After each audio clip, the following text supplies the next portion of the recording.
কুতিবা আলাইকুমুল কিতাল ওয়া হুয়া কুরহুল লাকুম, তোমাদের কাছে সব আমল ভালো লাগে, ওয়া হুয়া কুরহুল লাকুম, আর জিহাদকে বুঝি ভালো লাগে না।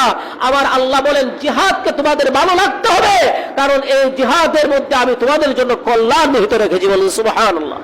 আমি পবিত্র কুরআনুল কারীমের যে আয়াতে কারিমাটা তেলাওয়াত করেছি, সেই আয়াতে কারিমাটা বুঝানো এজন্য তেলাওয়াত করেছি ভাই, আজকের এই যুগে যত ইহুদি খ্রিস্টানেরা মুসলমানদের উপর যত সন্ত্রাসী আগ্রাসন চালাচ্ছে, সমস্ত সন্ত্রাসী আগ্রাসন চালাচ্ছে আর মুখে বুলি বেরাচ্ছে, মুখে এই শব্দ ব্যবহার করতেছে, আমরা সন্ত্রাসী নই, বরং সন্ত্রাস দমন করতেছি। বলুন নাউযুবিল্লাহ। সন্ত্রাস দমনের নামে পৃথিবীর আনাচে কানাচে মুসলিম নিধনে তারা মেতে উঠেছে।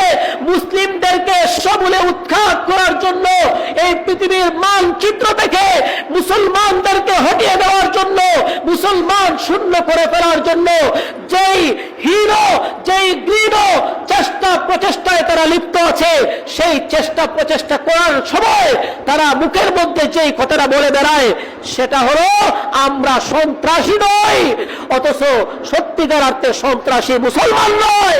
মুসলমান ধর্মের মধ্যে সন্ত্রাসী হতে পারে না।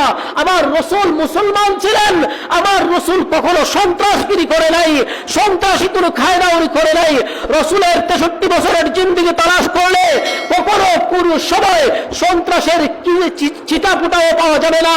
অথচ সেই মার্কিন প্রেসিডেন্ট বর্তমান সময়ের ইসরায়েলের পক্ষ নিয়ে যেই সন্ত্রাসী কায়দায় আমাদের মুসলমান ফিলিস্তিনি মা ও বোনদেরকে, মুসলমান ছোট ছোট ছোট ছোট ছেলে মাসুম বাচ্চাদেরকে যেই রকম নিপীড়ন নিষ্পীড়ন করতেছে, যেইভাবে তাদের লাশ আমাদের চোখের সামনে আমরা দেখতে পাইতেছি, ওয়াল্লাহি আল্লাহর কসম, যদি আমরা ওই জায়গার মধ্যে উপস্থিত থাকতাম, আমরা আমাদের ওই সমস্ত সন্তানদের জন্য, ওই সমস্ত ছোট নাবালক সন্তানদের জন্য আমাদের তাজা বুকের রক্ত দিয়ে হলো আমরা ওই সমস্ত ইসরায়েলদের বিরুদ্ধে, ওই সমস্ত মার্কিনী হানাদার